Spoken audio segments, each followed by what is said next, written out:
সম্মানিত দর্শক, আসসালামু আলাইকুম। অনুসন্ধানী ওয়ার্ল্ড চ্যানেলে যুক্ত হওয়ার জন্য আপনাকে অসংখ্য ধন্যবাদ।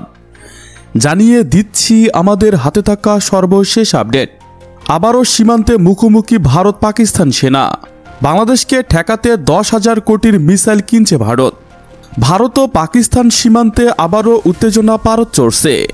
প্রায় 5 মাসের নিস্তব্ধতা ভেঙে দুই দেশের সেনারা ফের মুখোমুখি অবস্থানে দাঁড়িয়েছে, যা একটি ভয়াবহ যুদ্ধের আশঙ্কা তৈরি করেছে। এবারের উত্তেজনার কেন্দ্রবিন্দু গুজরাট ও সিন্ধু প্রদেশের মধ্যবর্তী বিরোধপূর্ণ জলীয় অঞ্চল সার ক্রিক, যেখানে দুই দেশের সামরিক তৎপরতা এবং সংকটকে এক নতুন মাত্রা দিয়েছে। পরিস্থিতি এতটাই গুরুতর যে কোনো মুহূর্তে একটি ছোট স্ফুটলিঙ্গ বড় ধরনের সংঘাতের জন্ম দিতে পারে বলে মনে করা হচ্ছে। ভারতের পক্ষ থেকে এরই মধ্যে এক বিশাল সামরিক মহড়ার ঘোষণা এসেছে, যা সীমান্ত পরিস্থিতিকে আরও জটিল করে তুলেছে।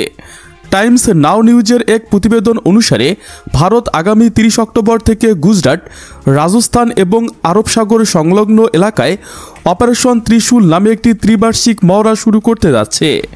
এই মহড়ায় ভারতের সেনাবাহিনী, নৌবাহিনী এবং বিমান বাহিনীর প্রায় 20,000 সদস্য অংশ নিচ্ছেন।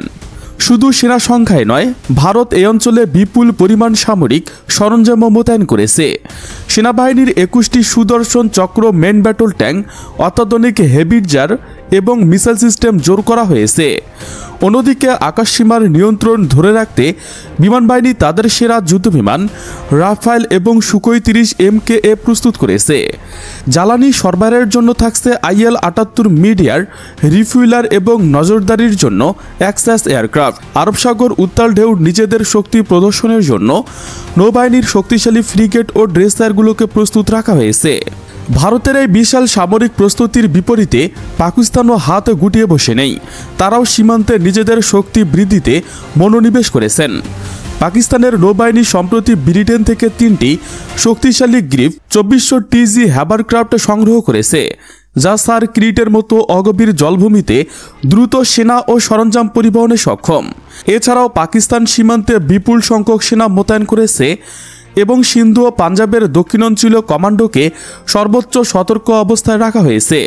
পরিস্থিতি নিয়ন্ত্রণে রাখতে 28 ও 29 অক্টোবর গুজরাট সীমান্তবর্তী এলাকায় বেসামরিক বিমান চলাচলের ওপর নিষেধাজ্ঞা জারি করা হয়েছে এবং পাকিস্তানের 6টি বিমানঘাঁটিকে যে কোনো পরিস্থিতির জন্য প্রস্তুত থাকতে বলা হয়েছে। দুই পক্ষের এই পাল্টাপাল্টি সামরিক প্রস্তুতি পুরো অঞ্চল জুড়ে এক ভীতিকর পরিবেশ তৈরি করেছে।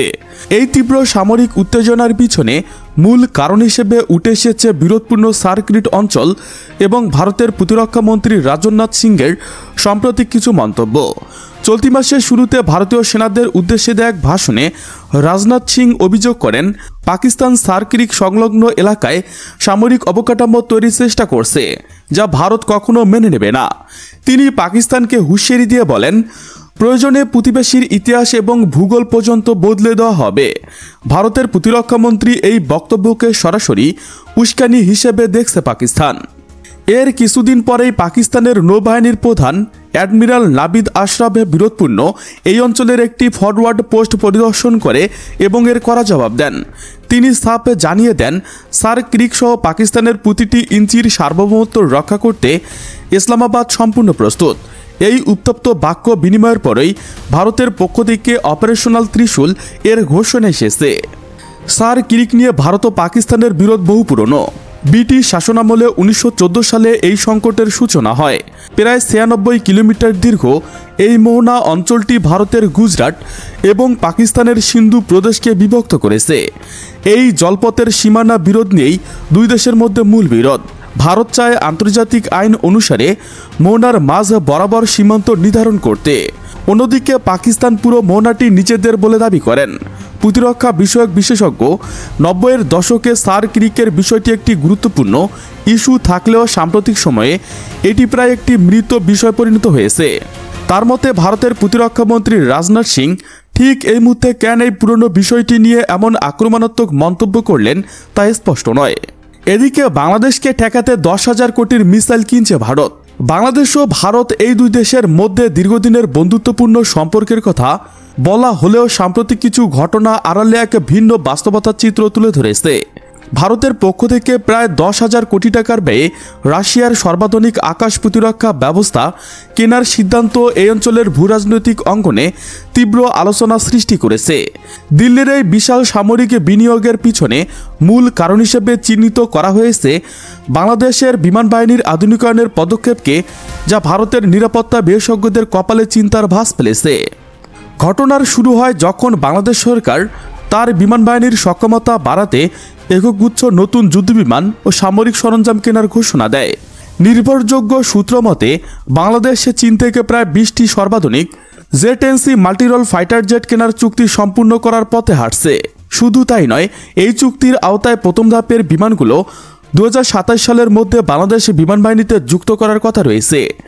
এ খবর প্রকাশ হওয়ার পর দিল্লির সামরিক ও কূটনৈতিক মহলে ব্যাপক চাঞ্চল্য দেখা দেয়।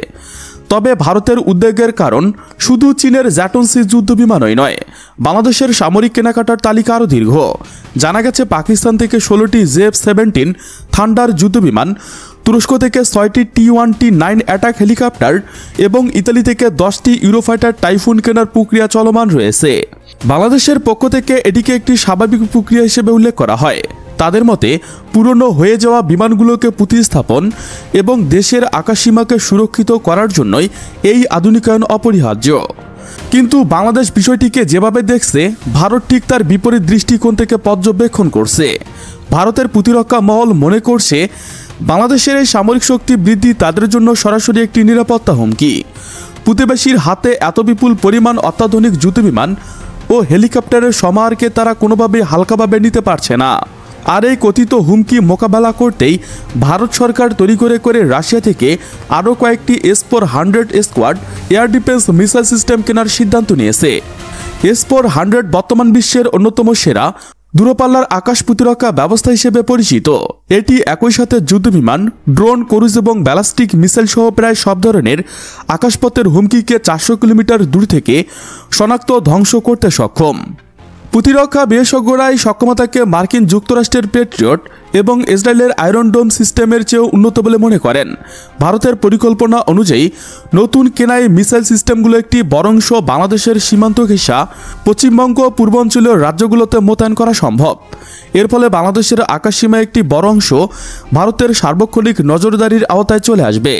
কার্যত বাংলাদেশের আকাশে কোনো বিমান উড্ডয়ন করলেই তা ভারতীয় রাডারে ধরা পড়বে।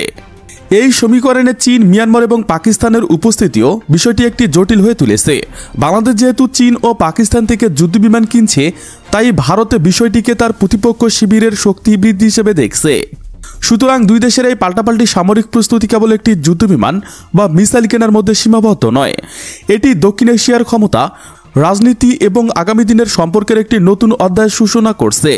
একদিকে বাংলাদেশ চাইছে তার আকাশ সুরক্ষিত করতে, অন্যদিকে ভারত চাইছে প্রতিবেশীর সক্ষমতাকে সীমিত রেখে নিজের আধিপত্য বজায় রাখতে।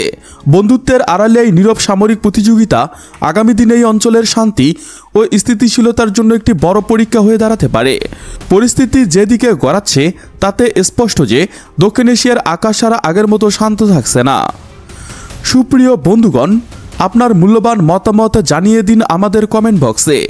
সেই সাথে আমাদের চ্যানেল সাবস্ক্রাইব করতে মোটেও ভুলবেন না, যাতে এমন সব গুরুত্বপূর্ণ বিশ্লেষণ আপনার কাছে পৌঁছাতে পারে। Thanks for watching my video. আল্লাহ হাফেজ।